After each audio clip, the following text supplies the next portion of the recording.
ಪ್ರಪಂಚ ಪರ್ಯಟನೆ ಪ್ರಪಂಚ ಪರ್ಯಟನೆ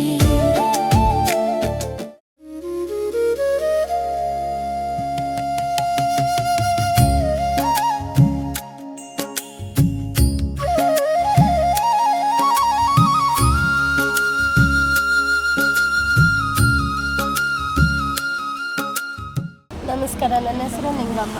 ನಮ್ಮೂರು ಸ್ವಂತ ಊರು ಬಳ್ಳಾರಿ ಹತ್ರ ಮೊಳಕಾಲ್ಮೂರು ತಾಲೂಕು ಚಿಕ್ಕೇರಳ್ಳಿ ಗ್ರಾಮ. ಅಲ್ಲಿಂದ ನಾವು ಬಂದಿರೋದು ಇಲ್ಲಿ ವ್ಯಾಪಾರಕ್ಕೆ ಅಂತಂದ್ಬಿಟ್ಟು. ನಮಗೆ ಒಂದು ಸ್ವಲ್ಪ ಸಾಲ ಆಗಿರೋ ಕಾರಣದಿಂದಾಗಿ ನಾವು ಈ ಊರಿಗೆ ಬಂದ್ಬಿಟ್ಟು ಎಳ್ನೀರು ಕೊಚ್ಚುತ್ತಾ ಇದ್ದೀವಿ. ಎಳ್ನೀರನ್ನ ನಮ್ಮ ಮನೆಯವರು ಮದ್ದೂರಿನಿಂದ ಅಥವಾ ಮರಗಳಿಂದ ಕುಯ್ಕೊಂಬಂದು ತಗೊಂಬಂದು ಹಾಕ್ತಾಯಿದ್ದಾರೆ. ಅವ್ರು ಇಲ್ಲದೆ ಇರೋ ಟೈಮಲ್ಲಿ ನಾವು ಎಳ್ನೀರನ್ನ ಹೊಡಿತಾ ಇರ್ತೀವಿ. ಇದ್ದಾಗ ಅವ್ರು ಕಟ್ ಮಾಡಿ ಕೊಡ್ತಾರೆ ಎಳ್ನೀರು. ಸರ್ ನಮಸ್ಕಾರ. ನಮ್ಮದು ಬಳ್ಳಾರಿ ಹತ್ರ ಮೊಳಕಾಲ್ಮೂರು ತಾಲೂಕು ಚಿತ್ರದುರ್ಗ ಡಿಸ್ಟಿಕ್ಕು ಚಿಕ್ಕೇರಳ್ಳಿ ಅಂತ. 20 ವರ್ಷ ಇಲ್ಲಿ ಬಂದುಬಿಟ್ಟು ಇದೇ ವ್ಯಾಪಾರ ಮಾಡ್ತಾಯಿದ್ದೀವಿ ಸರ್. ಅವಾಗಿಂದನೂ ಮಶ್ರೂಮ್ ವ್ಯಾಪಾರನೂ ಮಾಡ್ತಾಯಿದ್ದೀವಿ. ಏನೋ ಜೀವ ಅಲ್ಲಿ ಸಾಲ ಸೋಲ ಮಾಡ್ಕೊಂಡು ಬಂದಿರೋಕ್ಕೋಸ್ಕರ ಇಲ್ಲಿ ಬಂದುಬಿಟ್ಟು ಒಂಚೂರು ಎಳ್ನೀರು ವ್ಯಾಪಾರದಿಂದ ಜೀವನ ಮಾಡ್ತಾಯಿದ್ದೀವಿ ಸರ್. ಎಷ್ಟು ವರ್ಷದಿಂದ ನೀವು ಎಳ್ನೀರು ಮಾಡ್ತಿದ್ದೀರಾ ಸರ್? 22 ವರ್ಷ ಆಯ್ತು ಮಾಡೋಕ್ಕೆ. ಬಳ್ಳಾರಿಯಲ್ಲಿ ಮುಂಚೆ ಬೇರೆ ಏನಾದ್ರು ವ್ಯಾಪಾರ ಮಾಡ್ತಾ ಇಲ್ಲ ಎಳ್ನೀರು ವ್ಯಾಪಾರನೇ. ಅಲ್ಲಿ ಬಳ್ಳಾರಿಯಲ್ಲೂ ಎಳ್ನೀರು ವ್ಯಾಪಾರ ಮಾಡ್ತೀವಿ. ನೀವು ಯಾವುದೋ ಒಂದು ಇದಕ್ಕೆ ಹೋಗಿರ್ತೀರ ಹಳ್ಳಿಗೆಲ್ಲ, ಒಂದೊಂದ್ಸರಿ ಎಳ್ನೀರು ಸಿಗುತ್ತೆ, ಒಂದು ಸಿಗಲ್ಲ. ಹೌದು. ಸೊ ಅವಾಗ ಏನೇನು ಕಷ್ಟ ಅನುಭವಿಸ್ತೀರಾ? ಎಲ್ಲೆಲ್ಲಿ ಕಾಲ್ ಮಾಡ್ತೀರಾ? ಯಾರ್ಯಾರಿಗೆ ಹೇಳ್ತೀರಾ? ಹೇಗೆ ಅದು? ಸರ್ ಅವ್ರಿಗೂ ಕಮಿಷನ್ ಕೊಡ್ಬೇಕು ಸರ್. ಕಮಿಷನ್ ಕೊಟ್ಬಿಟ್ಟು ಅವ್ರಿಗೆ ಒಂದು ಇದು ಮಾಡಿಬಿಟ್ಟೆ ಎತ್ಕೊಂಬರ್ಬೇಕು ಸರ್. ಹಂಗೆ ಸಿಗಲ್ಲ ಸರ್ ಅದು. ಎಳ್ನೀರು ತೋಟಕ್ಕೆ ಹೋದ್ರೂ ಒಂದೊಂದು ಸರಿ ಸಿಕ್ಕರೆ ಸಿಕ್ತೂರಿ, ಇಲ್ಲಾಂದ್ರೆ ಇಲ್ಲ. ಮಾರ್ಕೆಟೆಲ್ಲ ಸಿಕ್ಕಾಬಿಟ್ಟೆ ಡಿಮ್ಯಾಂಡು, ಎಲ್ಲ ಪ್ರಾಬ್ಲಮ್ ಇದೆ ಸರ್ ಅದು. ಅದಕ್ಕೋಸ್ಕರ ಏನೋ ಒಂಚೂರು ಇದು ಮಾಡೋಣ ಅಂತ ಇದು ಮಾಡ್ತಾಯಿದ್ದೀವಿ ಸರ್. ಈಗ ನೀವು ಒಂದು ಸರಿ ಎಳ್ನೀರು ತೊಗೊಂಬರಕ್ಕೆ ಹೋದರೆ ಎಷ್ಟು ಎಳ್ನೀರು ಹಾಕೋತೀರಾ ಸರ್? ಮಿನಿಮಮ್ಮು 700ರಿಂದ 800 ಹಾಕ್ತೀವಿ ಸರ್.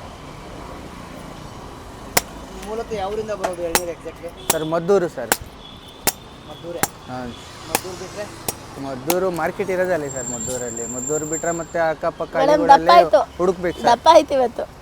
ಎಲ್ಲಿದೆ ಮಶ್ರೂಮ್ ಎಲ್ಲ? ಮಶ್ರೂಮ್ ಅಲ್ಲಿ ಕ್ಲಬ್ ಹತ್ರ ಇದೆ ಸರ್. ತುಂಬ ದಪ್ಪ ಆಯ್ತು, ಅದಕ್ಕೆ ಕೇಳಿದೆ. ಎಲ್ಲಿದೆ? ಬ್ರಾಂಚಿಗೆ 2 ಸರ್. ಮಶ್ರೂಮ್ ಅಂಗಡಿ ಎಳ್ನೀರು 2 ಸರ್ ಇರೋದು. ಈಗ ಎಳ್ನೀರು ಚೆನ್ನಾಗಿದೆ ಅಂತ ಹೆಂಗೆ ಕಂಡು ಹಿಡಿತೀರಿ ನೀವೆಲ್ಲ? ಸರ್ ಅದು ಮೊದಲಿಂದ ರೂಢಿಯಾಗಿರುತ್ತೆ ಸರ್, ಪ್ರಾಕ್ಟೀಸ್ ಆಗಿರುತ್ತೆ. ಅದರಿಂದ ಒಂದೇ ಇದರಲ್ಲೇ ಹೊಡಿತೀವಿ ಸರ್ ಅದನ್ನು. ಕಾಫಿ ಆಯ್ತಾ ಬೇಡ? ಒಂದು ದಿನಕ್ಕೆ ಡೈಲಿ ಕಾಯಿ ಬೇಡ ಬಿಡಿ. ಈಗ ಆಗುತ್ತೆ ಸರ್, ಒಂದು 100-150 ಖಾಲಿ ಆಗುತ್ತೆ.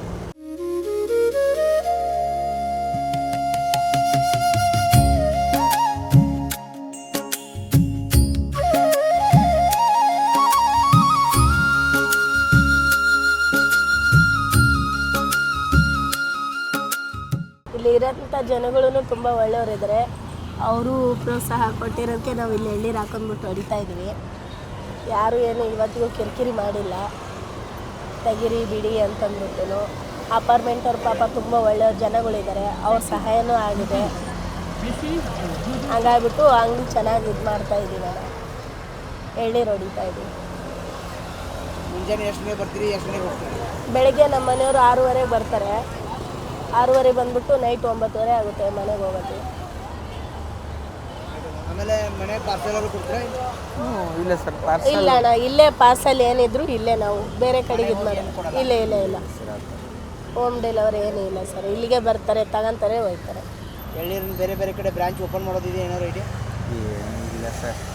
ಈಗ ಬೇಸಿಗೆ ಕಾಲ ಬೇರೆ, ಅದಕ್ಕೆ ಸಿಗಲ್ಲ ಸರ್. ಎಳ್ನೀರೇ ಸಿಗ್ತಾ ಇಲ್ಲ ಸರ್. ಆಗಲೇ ಡಿಮ್ಯಾಂಡ್ ಆಗೋಗ್ಬಿಟ್ಟೆ, ಸಿಕ್ಕಾಬಿಟ್ಟೆ ಡಿಮ್ಯಾಂಡ್ ಆಗೋಯ್ತು ಸರ್. ಮತ್ತೆ ಇಲ್ಲಿ 30-40 ರೂಪಾಯಿ ಅಂತ ಹಾಕಿದ್ರಲ್ಲ ಎಳ್ನೀರು? ಸರ್ ಜನ 50 ರೂಪಾಯಿ ಅಂದರೆ ಏನು ಅಷ್ಟೊಂದು 50 ರೂಪಾಯಿ ಅಂತಾರೆ ಸರ್. ಏನು ಮಾಡೋದು? ಇವತ್ತು ನೋಡಿ 37 ರೂಪಾಯಿ ರೇಟ್ ಅಲ್ಲೇ ಮಾರ್ಕೆಟಲ್ಲೇ. ಏನು ಮಾಡೋಕ್ಕಲ್ಲ, 3 ರೂಪಾಯಿ ಇದಕ್ಕೆ ಜೀವನ ಮಾಡ್ಬೇಕು ಸರ್. ಏನು ಮಾಡೋಕ್ಕಾಗ್ತಾ ಇಲ್ಲ.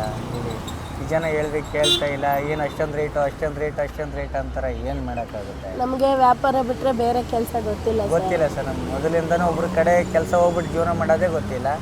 ಇದರಿಂದನೇ ಇದು ಮಾಡ್ತಾರೆ ಸರ್. ನಾವು ಜೀವನ ಇದರಿಂದನೇ ಮಾಡ್ತಾಯಿರೋದು. ಹಂಗಾಗಿ ಏನೋ 1 ರೂಪಾಯಿ 2 ರೂಪಾಯಿ ಮಾಡಲೇಬೇಕಲ್ಲ ಸರ್. ಏನು ಮಾಡೋಕ್ಕಾಗೋದಿಲ್ಲ.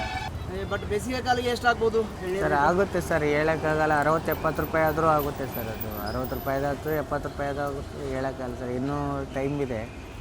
ಬಟ್ ಇನ್ನೂ 3-4 ತಿಂಗಳ ಒಳಗಡೆ ಎಷ್ಟಾಗುತ್ತೆ ಅಂತಲೇ ಹೇಳೋಕ್ಕಾಗಲ್ಲ ಸರ್. ಅಷ್ಟೊಂದು ಡಿಮ್ಯಾಂಡು ಸರ್. ಇವತ್ತೇ ಒಳ್ಳೆ ಸೈಜ್ ಕಾಯಿ ಹೋದ್ರೆ 47-48 ರೂಪಾಯಿವರೆಗೂ, 50 ರೂಪಾಯಿವರೆಗೂ ಹೋಗಿದೆ ಇವತ್ತಿನ ರೇಟಲ್ಲಿ. ಮಾಮೂಲಿ ತೊಗೊಂಡ್ರು ಇದು 37 ಎಳ್ನೀರಲ್ಲೇನು 3 ವಿಧನ 4 ವಿಧ ಇದೆ ಅಣ್ಣ. ಅದ್ರ ಮೇಲೆ ರೇಟು ಡಿಫ್ರೆಂಟ್ ಇರುತ್ತೆ. ಹಂಗೆ ತಂದ್ಕೊಂಬಿಟ್ಟು ನಾವು ವ್ಯಾಪಾರ ಮಾಡ್ಕೋಬೇಕಷ್ಟೆ.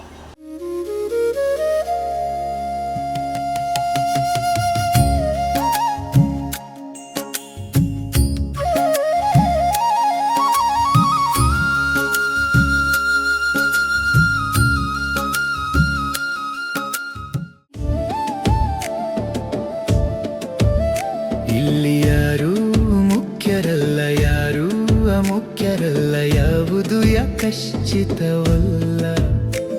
ಇದು ಅನಂತ ಪ್ರಪಂಚ, ಅಪಾರ ಅದ್ಭುತ ಅಚ್ಚರಿ, ಕಹಿ ಸಿಹಿ ತುಂಬಿದ ಲೋಕ, ಪ್ರಪಂಚ ಪರ್ಯಟನೆ.